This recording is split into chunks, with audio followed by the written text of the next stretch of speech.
Sebab itu, hai anakku, jadilah kuat oleh kasih karunia dalam Kristus Yesus.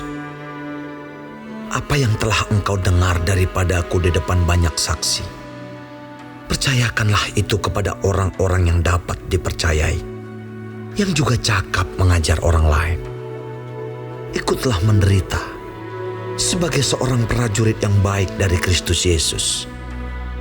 Seorang prajurit yang sedang berjuang tidak memusingkan dirinya dengan soal-soal penghidupannya, supaya dengan demikian ia berkenan kepada komandannya. Seorang olahragawan hanya dapat memperoleh mahkota sebagai juara apabila ia bertanding menurut peraturan-peraturan olahraga. Seorang petani yang bekerja keras haruslah yang pertama menikmati hasil usahanya.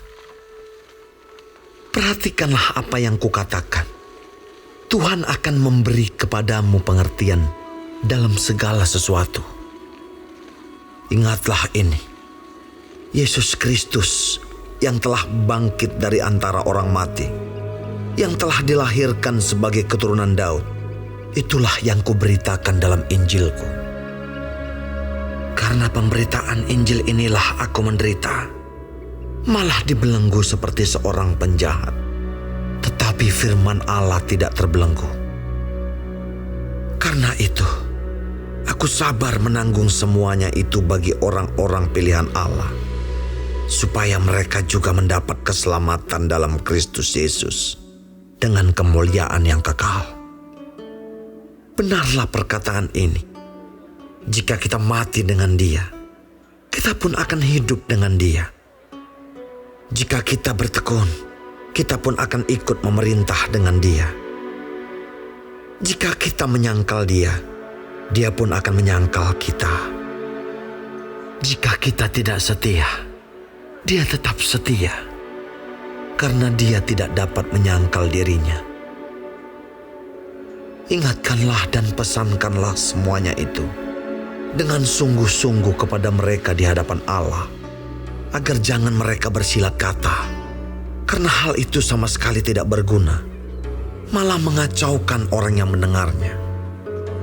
Usahakanlah supaya engkau layak di hadapan Allah sebagai seorang pekerja yang tidak usah malu, yang berterus terang memberitakan perkataan kebenaran itu. Tetapi hindarilah omongan yang kosong dan yang tak suci, yang hanya menambah kefasikan. Perkataan mereka menjalar seperti penyakit kanker.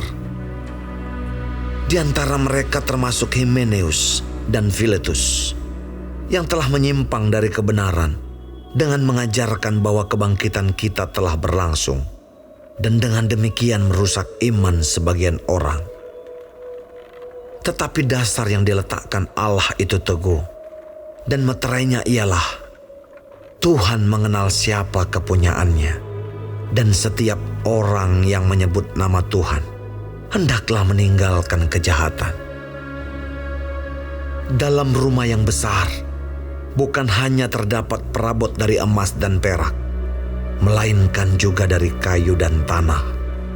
Yang pertama dipakai untuk maksud yang mulia, dan yang terakhir untuk maksud yang kurang mulia.